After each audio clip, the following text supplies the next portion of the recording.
Hi everybody, I'm Den Haring and welcome back to my channel, Fish Den 365, and welcome back to Topwater Tuesday.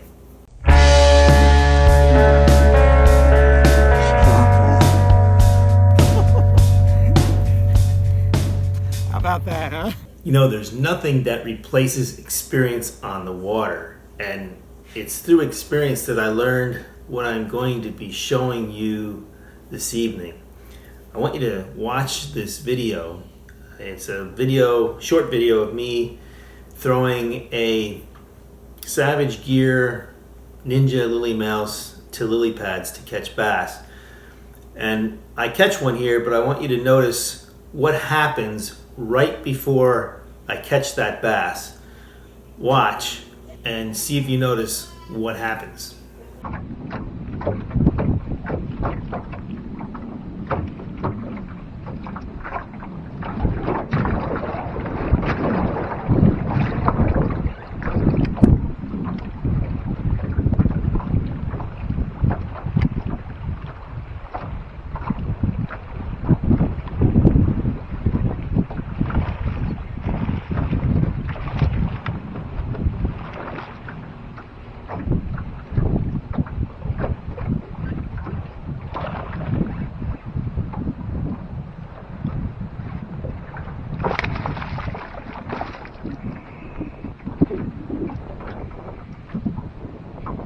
There we go. And the old mouse comes through in the pads. That's what we like. On these windy August days. He thought he was getting a little mouse meal. Alright. He's been eating good in the neighborhood. Did you notice what happened right before I caught that bass? A boat had gone by and it made wakes, large wakes that went rippling right through those lily pads. And that bass was near the back of the pads, probably a foot of water, a foot and a half max where that fish was. Those wakes just went right over that fish. And yet he smashed my mouse right after those wakes went through. And that is something that we need to pay more attention to. You know, there was a time where if that was happening, I wouldn't even bother fishing the pads because I would be convinced that those wave motions from those boats going by would be scaring the fish, or at least putting them down and not making them interested in hitting top water. But I learned some time ago that that's not always the case. It was somewhere in the early 90s when we were fishing for hybrid stripers at night. This was at Nakamixon at the time. We were fishing top waters for them, and we found that throughout the night, they would usually eat pretty good around midnight, 1 a.m., and then by 2 a.m. things started slowing down. But if a boat went by and wakes came over those spawning alewives, they would start up again. They'd start smashing again. And we started to, at first I thought, oh, this is just a coincidence, but then it happened over and over and over again. And then fast forward the clock a year or two, and I'm out on the same lake, fishing a very famous point on the lake. People call it Jackass Point because this point extends out in the lake pretty far. You could be sitting out there casting towards the point, and there was this tendency for boats to come between you as a fisherman and the shore. And this would happen on this point quite a bit. And the amazing thing is after those kinds of things would happen, I would catch a fish more often than on average, more often than you would normally just catch a fish out there.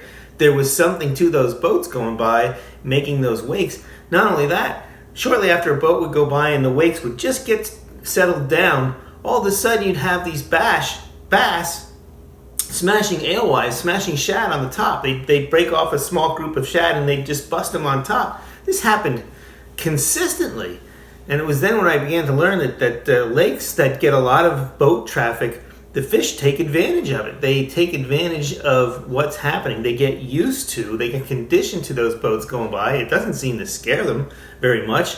And they'll actually take advantage of it because when those wakes do come through, lots of times it'll stir up bait. It might stir up the shad. They might get a little disorientated, or they might split off of their large schooling group and they become more vulnerable for the bass to attack.